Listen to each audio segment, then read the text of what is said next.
That was David Cassidy with his cover of the song Cherish, a number 9 hit here in the U.S., but an even bigger hit in the U.K., where our guest today, Louise Poynton, is based. She's the author of a remarkable book about David called Cherish, David Cassidy, A Legacy of Love. It's lavishly illustrated with photos, many of them never seen before, and also memories from David's fans and fellow musicians. Louise, welcome to the show, and I'll tell you, this is a stunning book. And how does one go from being a young fan of David Cassidy to all these years later putting together this, again, I'll say it, remarkable book? Well, thank you. I've been a journalist since I was 15. And I think in every journalist there is a book waiting to come out. And one of my dreams had always been to do something involving David Cassidy at some point, because I've been a fan since I was 13. He epitomized to me as a teenager someone of just pure loveliness.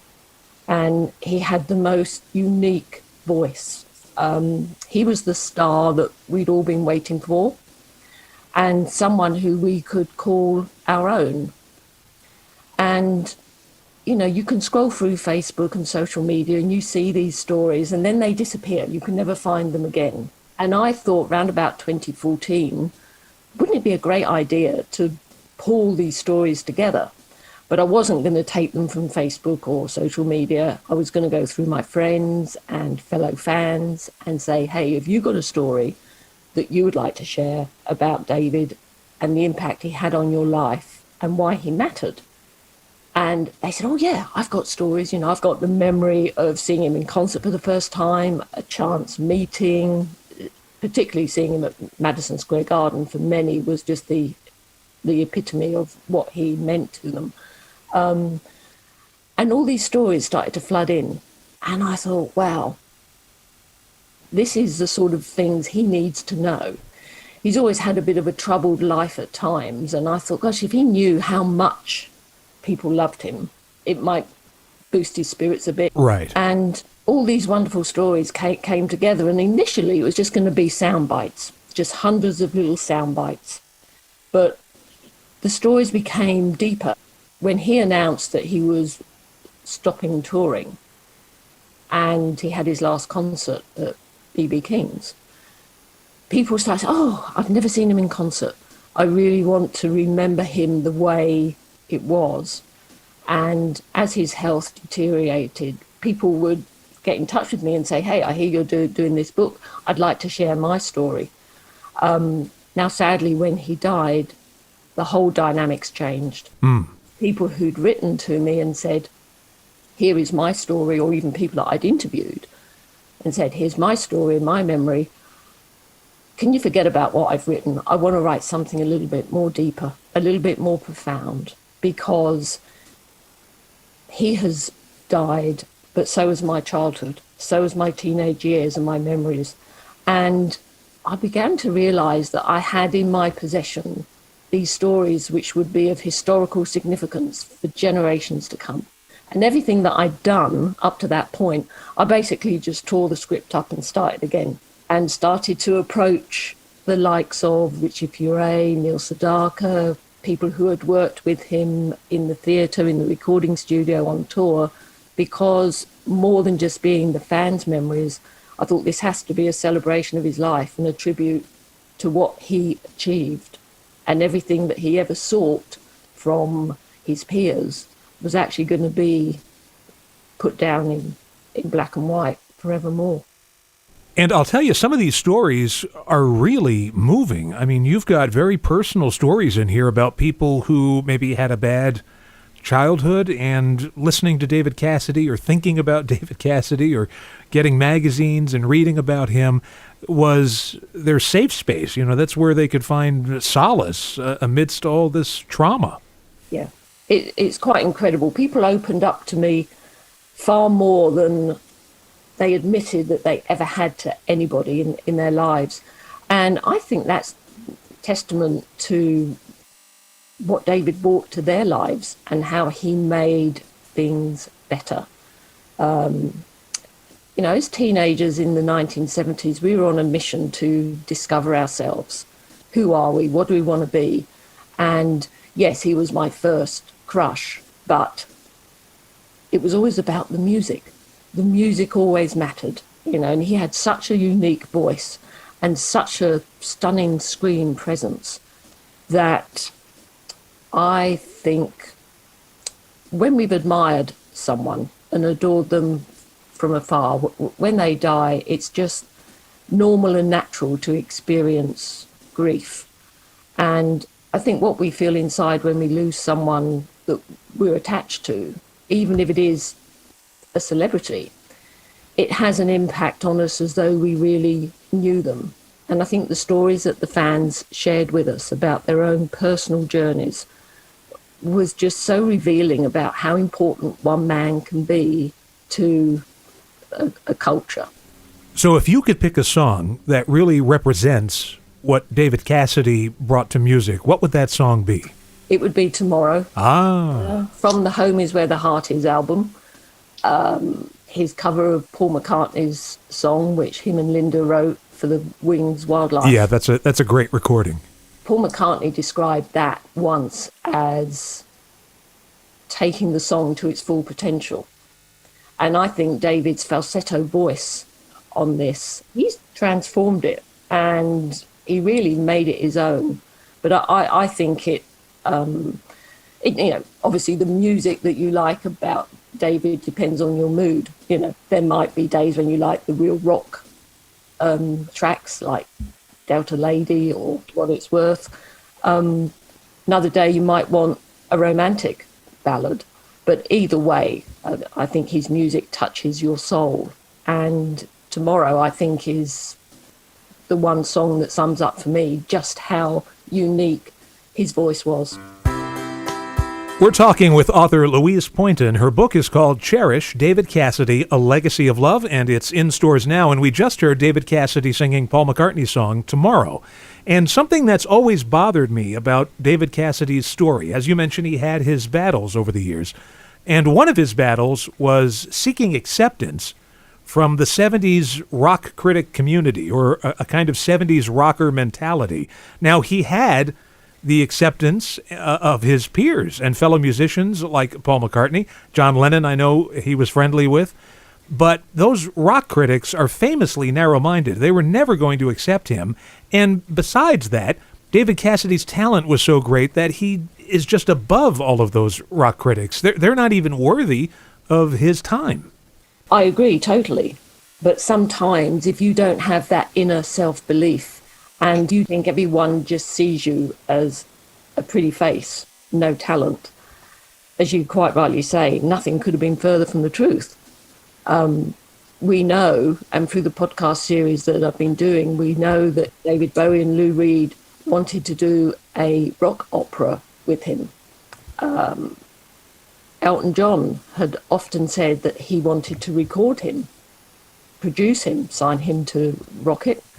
And by doing that, he would instantly have been transformed from a teen idol to a true rock star, which is what he wanted to be accepted for. But as you say, he was already there. Yeah. Anyone who saw him in concert in the 1970s, the guy had it.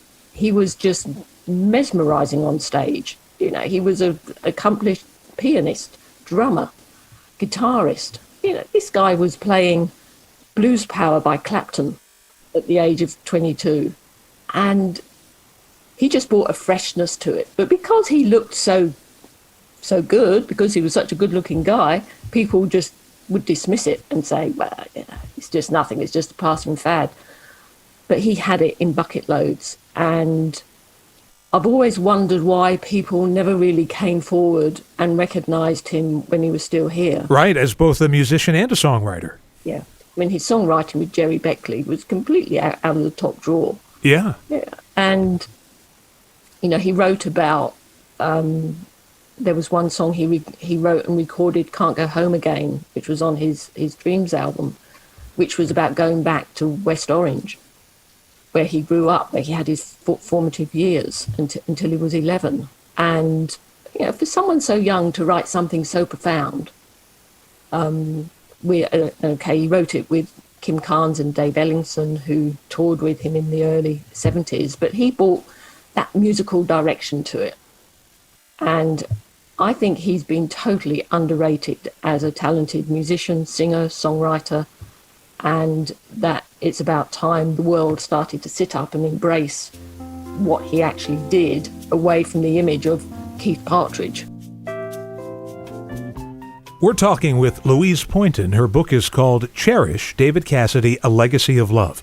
You know, I interviewed David Cassidy a few years before he died. In fact, it was on this very program. And for me, it was such a big thrill. And I even said this to David. See, it's you, Louise. You bring these stories out of people. I even said to David, I said, your voice is part of my musical DNA. And I meant it, because when I was a little kid, he was my gateway to rock music, really. This journey that I've been on my entire life that wound up with me doing this radio show and playing all this great music, it really does start with David Cassidy. It's through David Cassidy that I got into the Beatles, and I got into, new wave and punk rock and prog and everything. It all begins with him. So that was another aspect of the book that I found fascinating, that there are other people out there like me. Thank you. I think what Cherish actually achieves is that it helps with the grieving process. I think people read other people's stories and their experiences and how David was there to help them, be it a poster on the wall or just a phone call, a chance meeting. But he also inspired a lot of guys to go into the music industry. Absolutely. I was really surprised at the number of men that wanted to talk about him. And that's testament again to what he gave this world. And it goes without saying, along with these fantastic stories, you have fantastic photographs. Thank you. I mean, it is a happy book. Yeah. It's a treasure trove of memories and photographs. And it's driven by the fans, no question. I wanted the book to have photographs that nobody had seen before. So I sourced photographers who had photographed him at home or in concert in the 70s, because that's the decade that people remember most. That's when most people had the first connection with him. And they opened their archives and showed me hundreds and hundreds of pictures which had never been seen. They hadn't seen the light of day, and we were blowing dust off the covers. And I mean, it was just an awesome journey. And that journey continues to take shape on your podcast, the David Cassidy Connections. Were you a fan of podcasts? Was this something you always wanted to do?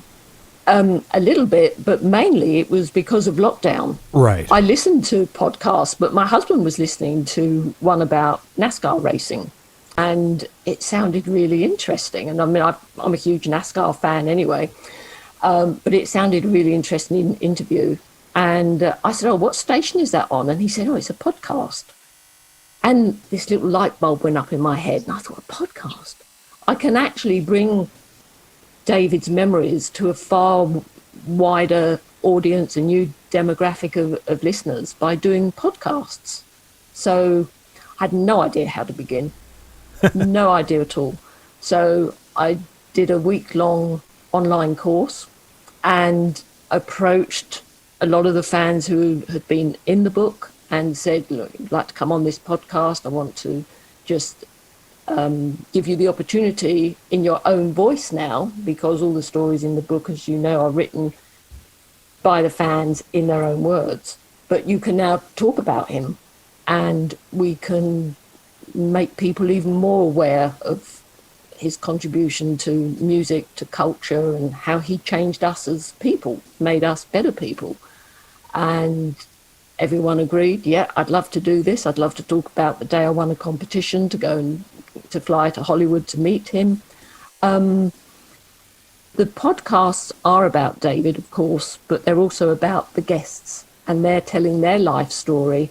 And what I find interesting as a journalist and as a fan is how David Cassidy ingrained himself unknowingly into all these individual lives. And there isn't any part of the world that he hasn't touched or influenced somebody and made them better people. Once again, the podcast is called The David Cassidy Connections. The book, which is in stores now, is called Cherish, David Cassidy, A Legacy of Love, by our guest today, Louise Poynton. I know there's more stories and more photographs that you could probably put together a sequel to this book, but again, it's just remarkable. Thank you so much for appearing on the show today. Thank you very much. And have a great rest of your day. And you.